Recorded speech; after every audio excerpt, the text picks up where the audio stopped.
Um grupo de primatas luta pela sobrevivência. Quando um misterioso monólito aparece, os primatas passam por uma mudança repentina de comportamento, aprendendo a usar ferramentas, simbolizando o avanço da inteligência e da civilização. Milhões de anos depois, em 2001, a descoberta de um monólito semelhante enterrado na Lua leva cientistas a investigar sua origem. O monólito emite um sinal em direção a Júpiter, sugerindo que é parte de algo muito maior. A missão Discovery One é então lançada, com o objetivo de seguir esse sinal e descobrir mais sobre sua origem. Porém, chegando lá, há uma transformação enigmática que sugere uma nova etapa na evolução humana. Ao amanhecer, o deserto se estende por quilômetros, com arbustos e imensas formações rochosas dominando a paisagem. O vento sopra suavemente e pássaros cantam à distância. Quando o sol surge, macacos são vistos escondidos nas sombras das pedras. O silêncio é apenas quebrado pelos ocasionais grunhidos dos macacos, enquanto a rotina segue em um clima de tranquilidade e monotonia. De repente, um felino surge e ataca um macaco desprevenido, cravando seus dentes na carne da presa. O restante dos macacos grita desesperado ao ver seu companheiro morto. Perto de uma poça de água lamacenta, outro grupo de macacos se banha e bebe, mas logo é confrontado por uma tribo rival. Após uma breve tensão, a tribo rival expulsa o grupo original, tomando a lagoa para si. À medida que o dia se encerra, o deserto volta ao silêncio e os macacos se recolhem em suas cavernas. Na manhã seguinte, ao despertarem, algo os inquieta. Ao sair, deparam-se com uma estrutura estranha e desconhecida. Primeiro desconfiam, mas logo a curiosidade toma conta e eles se aproximam para tocar e inspecionar a construção. Porém, nada acontece. Um macaco solitário encontra um osso em uma pilha e começa a quebrar outros ossos, descobrindo o uso de ferramentas. Ele pratica como se estivesse caçando e logo usa essa habilidade para matar e se alimentar de um animal. O uso de ossos como armas se espalha rapidamente entre os macacos, facilitando a caça. Com o amanhecer, duas tribos de macacos entram em conflito novamente, mas desta vez, uma está em vantagem. Um macaco azarado se aproxima de outro com uma arma e é rapidamente abatido. O restante da tribo foge, deixando o grupo dominante no controle. No espaço, um satélite orbita a Terra. Uma nave espacial, semelhante a um avião por dentro, transporta Floyd, um doutor de astronáutica, que dorme enquanto um filme passa. Uma mulher com uniforme branco entra, usando sapatos que a mantêm estável em gravidade zero. A nave chega à estação espacial, e Floyd desce ao nível principal, onde fala com a recepcionista antes de encontrar o Sr. Miller. Depois de uma breve conversa, ele usa uma máquina de identificação por voz e confirma seu destino, a Lua. Floyd se prepara para conversar, mas se desculpa e diz que precisa fazer uma ligação. Ele insere um cartão em uma máquina e liga para sua filha, que pergunta se ele poderá ir ao seu aniversário no dia seguinte. Floyd explica que não pode, e eles se despedem, com a menina sorrindo alegremente na tela. Em seguida, Floyd encontra sua amiga Helena. Após cumprimentos, ela o apresenta aos colegas, e Floyd se junta ao grupo. Durante a conversa, ele menciona sua ida a Clavius, e um homem, curioso, pergunta sobre estranhos acontecimentos no local. Floyd, com cautela, responde que não sabe de nada, e que não pode falar sobre o assunto. O homem comenta que não há contato com Clavius há 10 dias, levantando mais suspeitas. Floyd segue seu caminho, e durante o voo para a Lua, tira um cochilo. As aeromoças servem refeições por canudos, mostrando as inovações a bordo. Quando a nave pousa,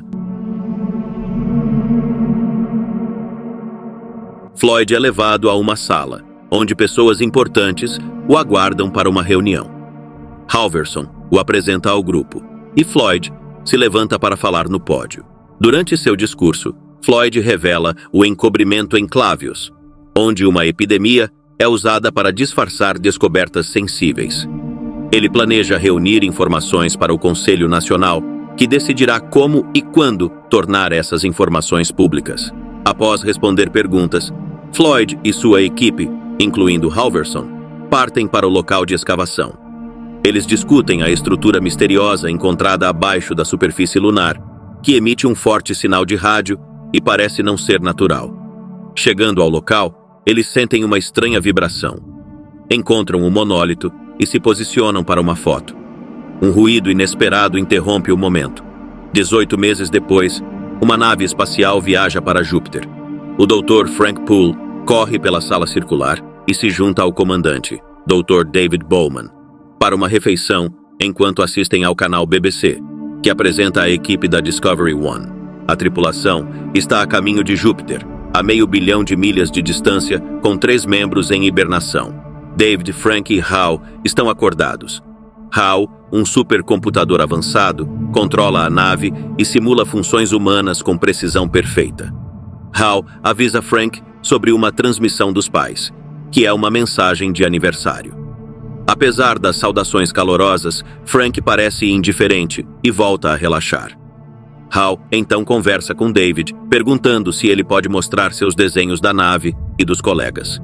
A conversa segue para dúvidas sobre a missão, com David curioso sobre o surgimento das perguntas. Hal, com uma atitude quase humana, atribui as dúvidas às suas próprias incertezas. Eles discutem a missão, a estrutura misteriosa na Lua e os preparativos não convencionais. A conversa é interrompida por uma falha na nave, que deixa a tripulação com 72 horas para resolver o problema. David rapidamente informa o controle da missão e Frank sobre o problema. Ele se prepara para uma atividade extraveicular e entra na cápsula que Hal preparou. Com determinação, David voa para a unidade danificada e a substitui com sucesso. De volta à nave, David, Frank e Hal verificam a unidade substituída e descobrem que não havia nada de errado com ela. Hal sugere que a unidade danificada seja reintegrada ao sistema para identificar o problema real. O controle da missão concorda em analisar a unidade, mas também revela que a Hal cometeu um erro, pois outro Hal 9000 chegou a uma conclusão diferente. Hal, parecendo arrependido, pergunta se isso é uma preocupação. David diz que não, mas solicita uma explicação para a discrepância entre os Hals. Hal afirma que o erro humano é a única explicação possível, garantindo que os computadores da série 9000 têm um histórico perfeito. Frank é cético, mas David interrompe a conversa antes que ela se intensifique. David e Frank retornam ao módulo e discutem suas dúvidas sobre Hal, expressando suas preocupações em voz baixa para que Hal não os ouça. Frank diz que algo está errado com Hal. David decide prosseguir com a análise de falhas. Frank observa que, se a unidade estiver em perfeito estado, o problema pode estar com Hal. Nesse caso, a única solução seria desligar Hal, a menos que Hal tome a iniciativa primeiro.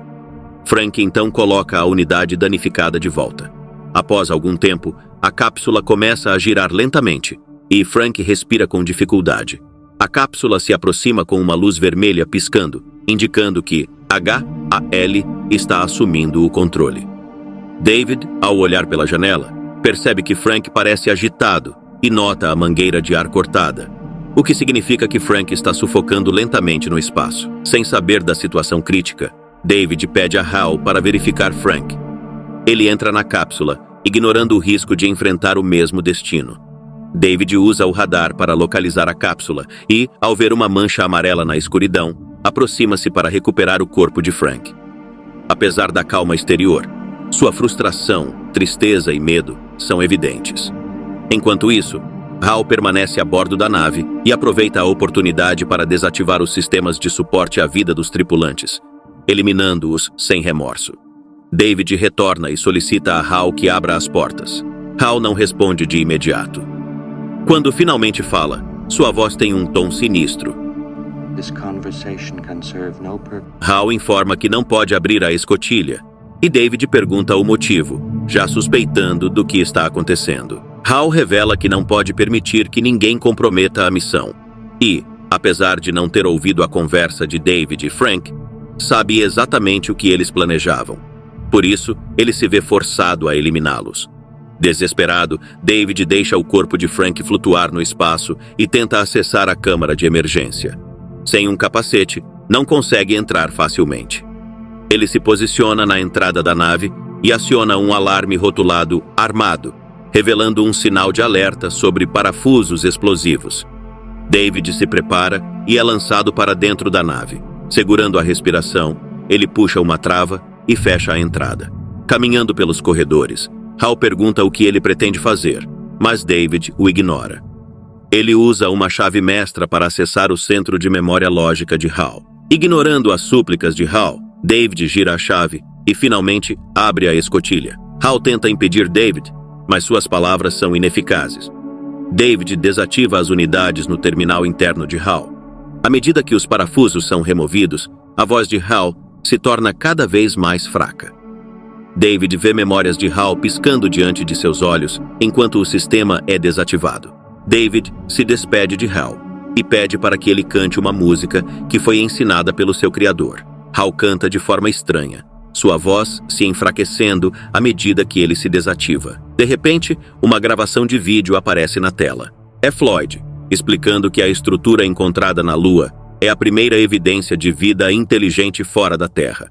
O monólito escuro, sem características físicas definidas, emite um sinal de rádio em direção a Júpiter, o motivo pelo qual a Discovery One está indo para lá. O planeta Júpiter surge no horizonte enquanto a nave se aproxima.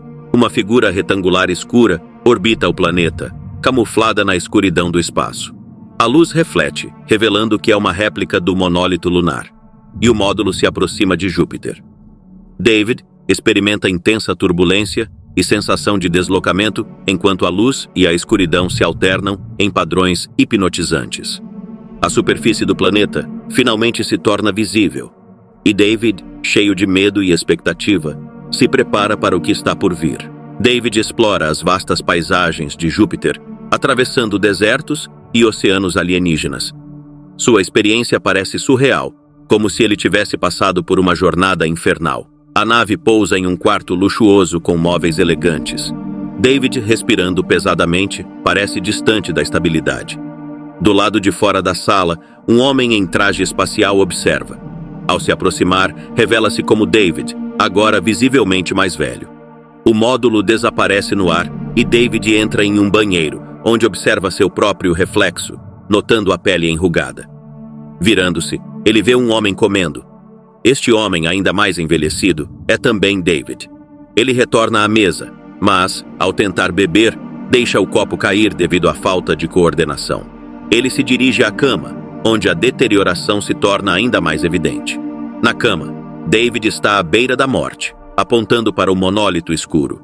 No entanto, ao olhar mais de perto, o frágil homem idoso se transforma em um bebê recém-nascido, cercado por uma aura de luz. David renasce como uma estrela.